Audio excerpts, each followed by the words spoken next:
Alhamdulillahirabbil alamin wa bihi nasta'inu wa ala umuri dunya waddin wa ala alihi wa sahbihi ajmain. Amma ba'du faqala tabarakallahu ta'ala ya ayyuhalladzina amanu taqullaha wa qulu qawlan sadida yuslih lakum a'malakum wa yaghfir lakum dunubakum wa may yuti'illaha wa rasulahu faqad faza fawzan 'azima. Usikum bitaqwallah faqad fazal muttaqun. Ikhwani fiddin, Bapak Ibu yang dimuliakan Allah, kita bersyukur malam hari ini bisa ketemu di majelis taklim.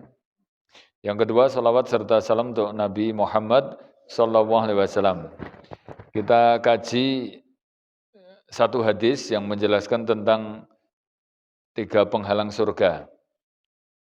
Ini hadis ini penting karena tertuju kepada, maksudnya tertujunya ini bukan kepada orang kafir atau para pendosa atau orang munafik yang mereka harusnya masuk neraka kan. Tapi ini tertuju kepada orang-orang yang justru sudah paham agama.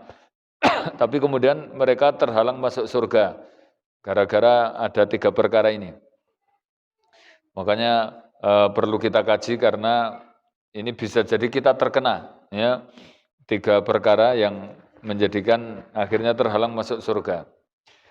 Saya nukilkan hadisnya dari Sauban radhiyallahu anhu annahu qala, beliau berkata, qala Rasulullah sallallahu alaihi wasallam, Rasulullah bersabda, man fariqur ruh wal jasad, siapa manusia yang jasadnya itu pisah dengan roh atau pas meninggal, wa huwa bari'un minas salasah, dan dia terbebas ya dari 3 perkara, dakhalal jannah, maka dia pasti masuk surga.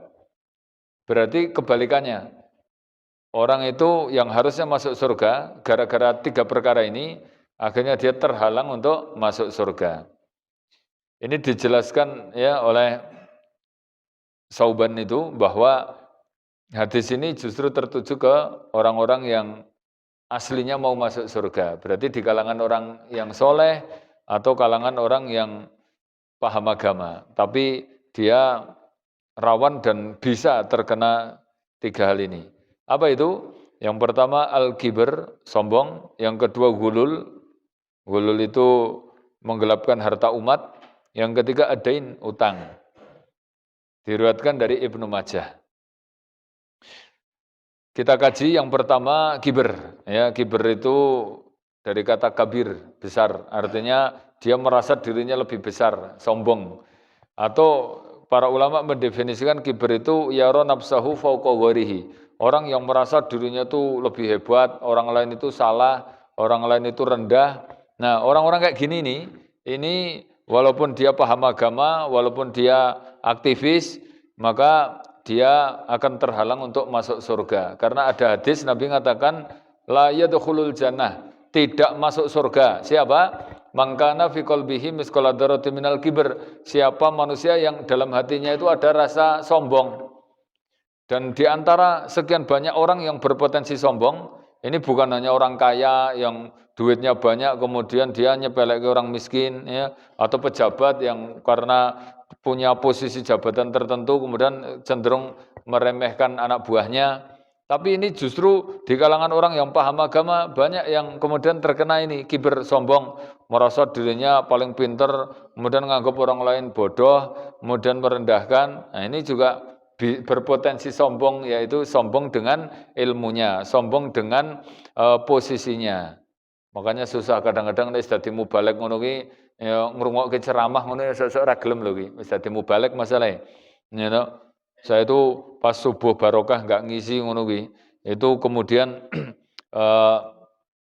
di masjid saya, di masjid sik dhuwurku kae kan kene pembinane ngono ya to. Wis ngimami kemudian sik kultum, maksudnya sik tugas ngisi ceramah ngimami ra gelem kaya pekewuh ngono enek aku ngono kuwi. Nah, kemudian mbasan ngisi karepe kon genteni aku. Lah wong saya sesekali memang pas enggak ngisi ngono ya ngrungokke ngono kuwi. Wah, ternyata ngrungokke ngono kuwi ada kecenderungan pengene buka HP, pengen nyepelekke ngono. Ah iki isiane aku krungu iki ora perlu tak rungokke terus pengen nduduli HP ngono. Aku mikir-mikir engko dikira wong sombong ngono apa namanya kulino ngisi nang kono terus orang ngisi kok kemudian nyepelekke. Itu hati-hati Pak, orang-orang yang berpotensi sombong itu justru salah satunya adalah para aktivis, orang yang paham agama dan dia sombong dengan ilmunya, sombong dengan apa yang dia ketahui.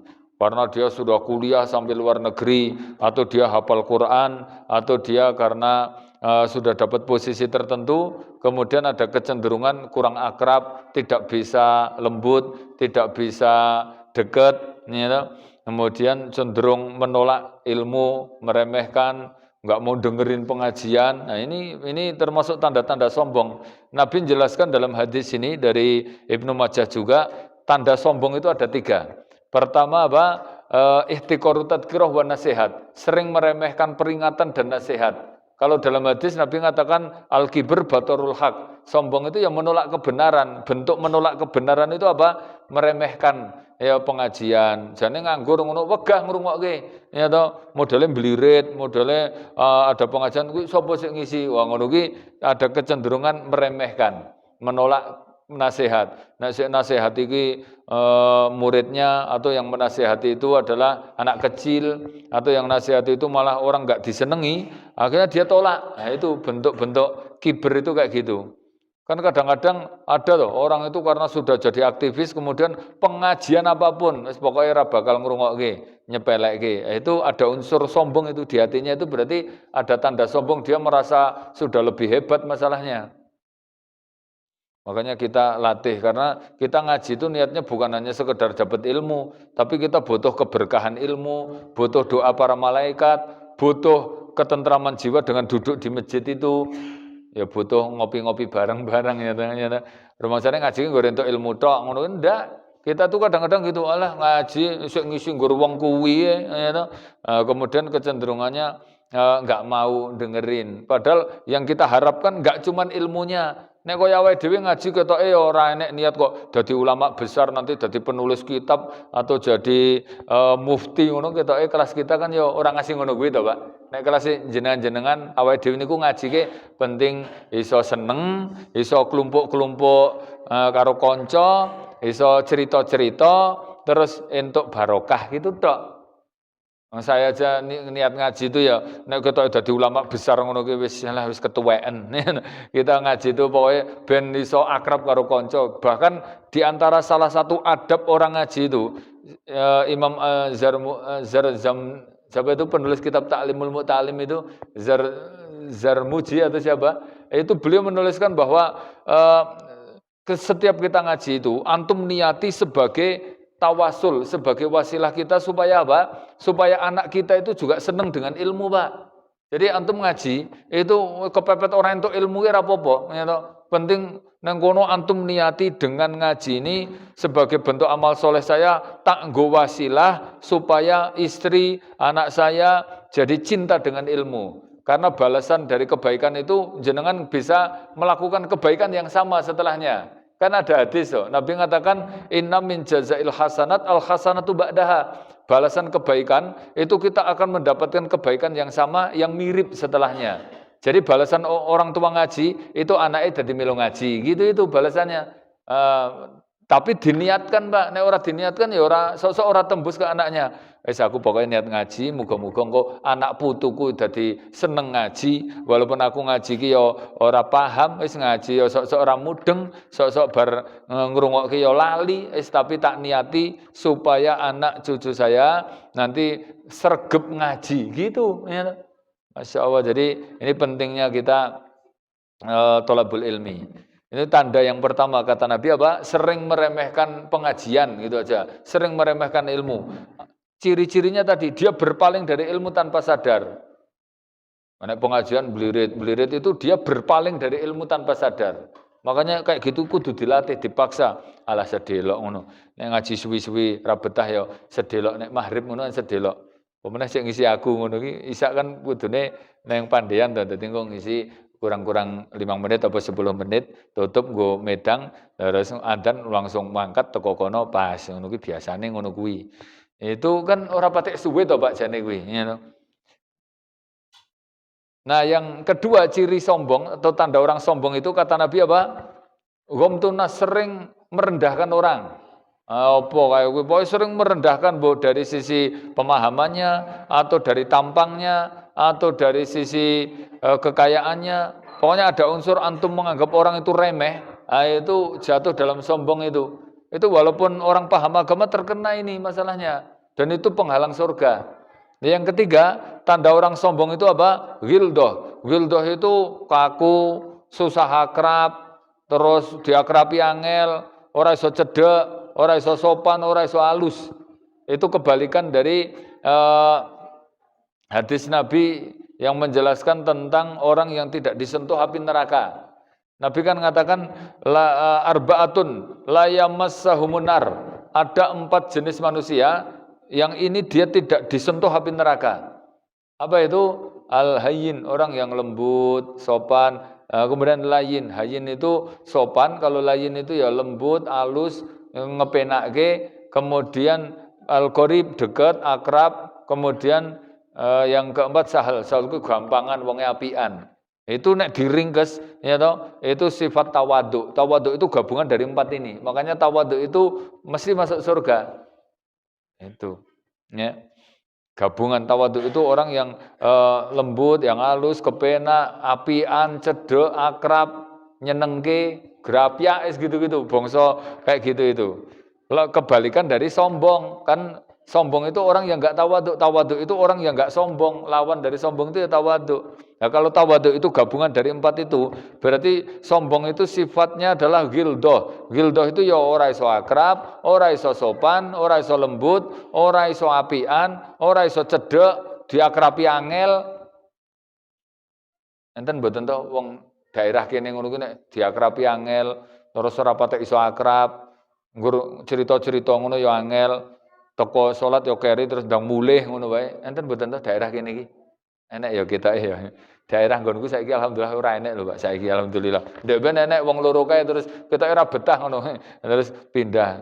Nek kene iki sik rada akeh kene iki. Ketoke lho. Aku mau nonton bar salat ki kayak wong kae kok mesti mblirit wae. Engko gek-gek muga-muga ora sombong, muga-muga. Nek sombong ya ben dosa dhewe ngono. Kecuali ngeten Pak, bolehnya sombong ini. Ini kalau di kitab Minhajul Qasidin itu Pak. Kata Ibnul Qudamah, bolehnya sombong itu fi salasatil khisal, hanya di 3 keadaan. Pertama, al-kibr fil ma'rokah, sombong dalam urusan perang. Nek perang ngono sombong ora apa-apa. Nyombongi wong kafir itu boleh. Karena sombong dengan orang kafir itu membuat musuh gentar dan menggetarkan musuh Allah itu perintah. Ojo ngasih kita sama orang kafir malah tawadu, rendah hati. Akhirnya wong kafirnya malah tambah kemaki, ora wedi gitu loh. Jadi sombong yang disyariatkan itu tadi sombong fil ma'rokah. Yang kedua apa?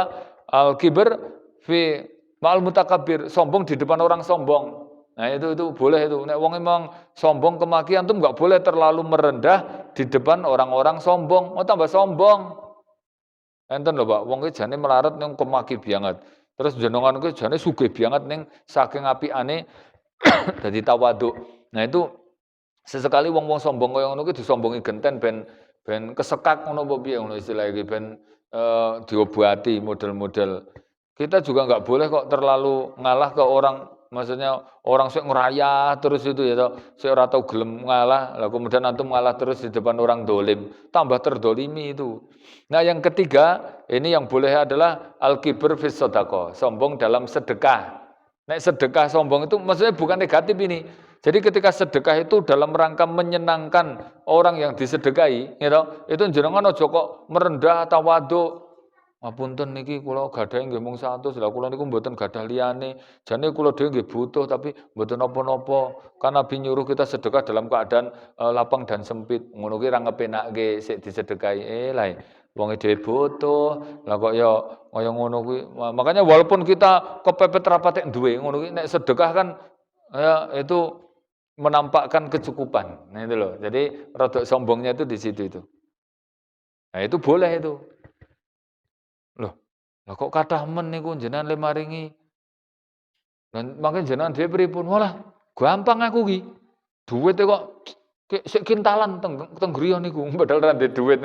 Kan sombong to ki, tapi itu boleh dalam rangka menyenangkan. Wis pokoke jenengan butuh apa-apa ngomong. mangke tak goleki ning nek iso aja dadak-dadak ngono gayane, aja dadak goleki masalah. Jadi gitu, apalagi di depan keluarga, antum kepala rumah tangga, ya itu kan punya kewajiban memberi nafkah, mencukupi. Itu enggak boleh kemudian menampakkan kekurangan walaupun ra duwe ngono ki ya, sing penting iso nenangke, rada sombong ngono kuwi. Piye Pak SPP-ne ngono, tenang, gampang ngono kuwi. Tak rampungane, gitu. Engko tak moro nang pondok, tak lobi-lobi sik ngono, ngerampung iki ora kok bayari tapi nego-nego sik. Tapi kan nenangke dulu gitu loh maksudnya.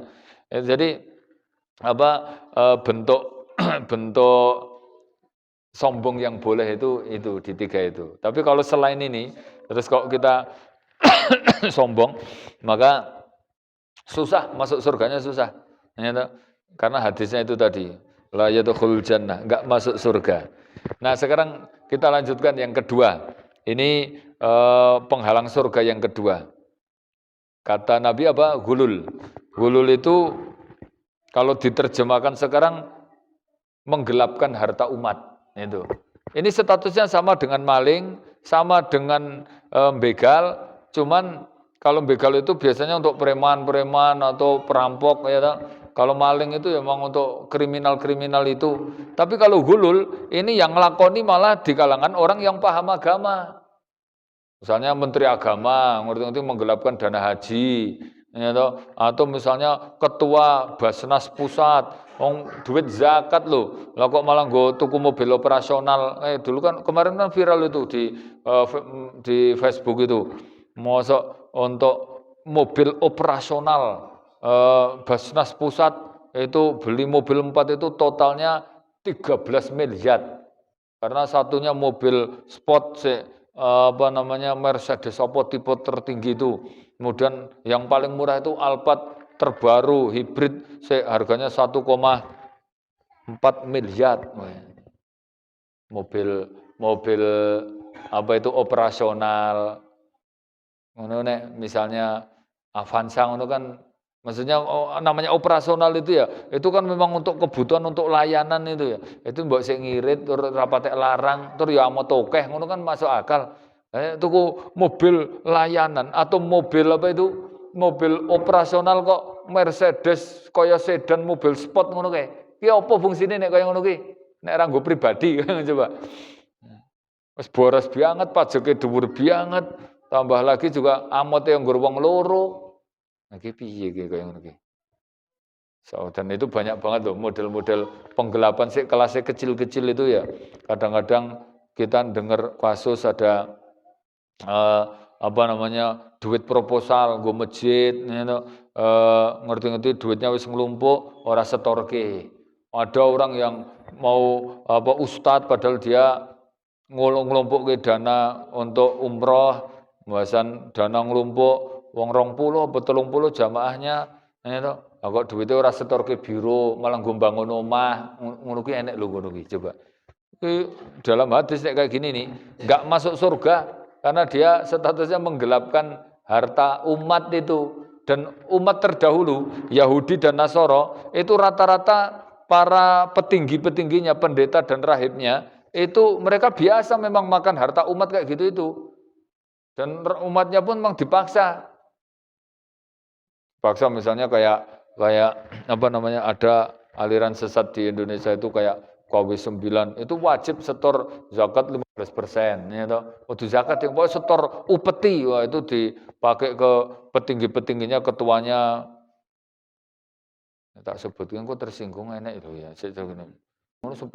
Nah gue dibuat dhewe ketuane duwe Harley kok jumlahnya 14 coba Harley. Sik regane paling murah itu 800 juta. Saya cerita ya mantane kae.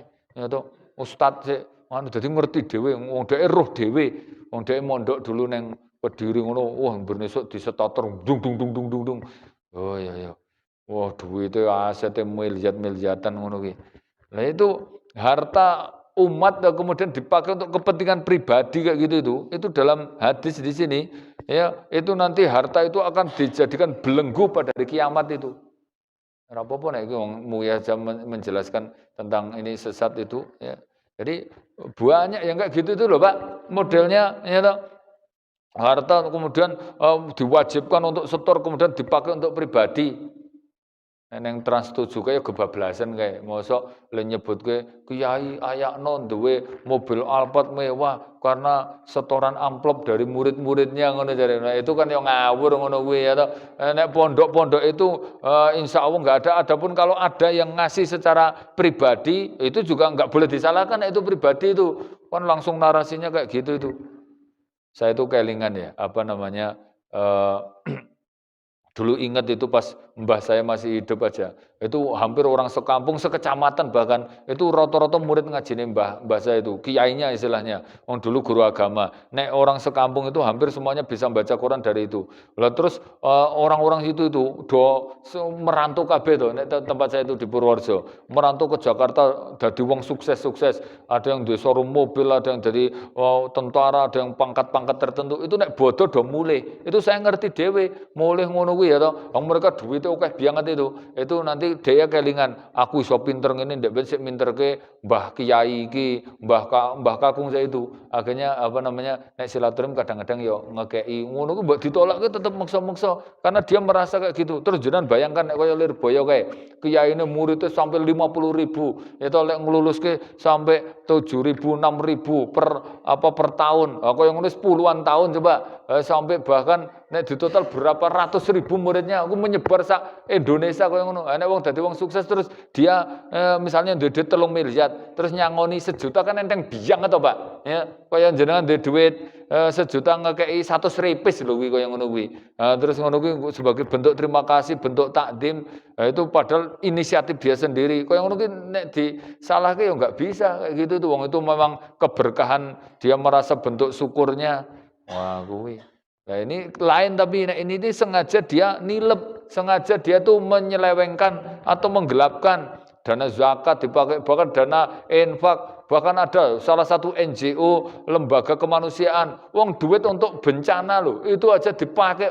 Jangan yakin ngerti bansos sebab bantuan untuk bencana, itu aja ternyata ada yang diselewengkan. Orang ada banyak. Dulu pas kita relawan bencana di mana itu di Lombok, itu malah ada kasus masuk anggaran ada bantuan dari luar negeri loh. Salah satu NGO dari Jepang, itu bantuannya hampir 3 miliar. Itu saya didistribusikan, itu enggak ada 40%-nya. Itu cuma 1, miliar. Saya hampir 2 miliar ditilep dhewe kemudian digarong rame-rame kan viral tuh itu dulu. Mbah nek beritane teko kene apa ora ngono kae ya ketoke ora wong adoh ya toh.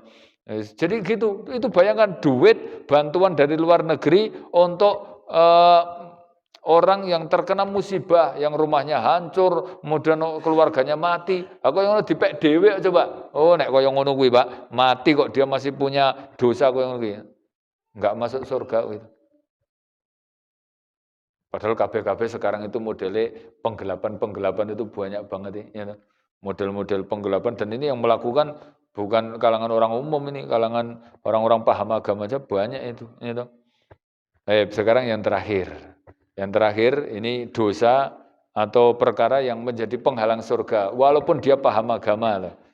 Dan ini memang kalau nggak hati-hati, walaupun paham agama terkena. Apa itu? Utang. Terus sampai mati utangnya nggak dibayar. Wah itu kata Nabi nggak masuk surga. Man mata falaudain, siapa yang mati dan dia masih punya utang dan memang nggak dibayar itu ya mu'allaqatu bidaini, maka nyawanya itu gantung karena utangnya, tidak masuk surga. Sampai kapan? Hatta yugdolahu ahlahu, sampai dibayar oleh keluarganya. Sik dadi masalah nek keluargane gelem, nek keluargane ra gelem kan model bocah-bocah nek nakal, bapaknya duwe utang wegah warisane jokoke utange bapake ra bayar ngono. Oke, ngono wong bapake ngenes ngono sik urip lho, aja menawa wis mati wong sik urip ngono ra gelem bayar apa meneh wis mati. Terus gimana misalnya anaknya gelem ning enggak ngerti nek bapaknya ndek utang. Nah coba apa ora kacau meneh. Bapaknya mati punya utang. Terus enggak dicatat, terus enggak dibayar. Kenapa? Jane anaknya pengen bayar ning ra mudeng nek bapaknya punya utang. Nah itu juga sama. Dia tidak akan masuk surga. Bagaimana kalau dia tuh paham agama, soleh, ahli ibadah? Nabi mengatakan kalau dia ahli ibadah, dia tidak masuk neraka. tapi karena punya utang, maka dia juga enggak masuk surga. Nah, itu ditampung di satu tempat antara surga dan neraka, namanya Al-A'raf, tempat yang tinggi antara surga dan neraka. Makanya hati-hati Pak, berat ini. Ya, toh.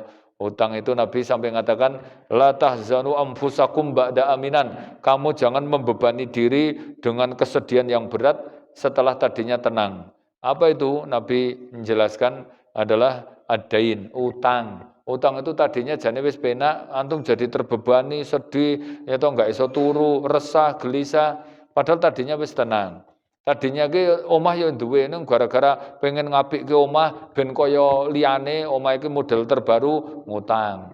Motor jane wis duwe ning gandeng pengen model kaya bature, motore model matic kabeh ya toh. Nek iso sik rada lemu, akhirnya ngutang meneh 4 tahun, mikir setoran leasing ae ya toh.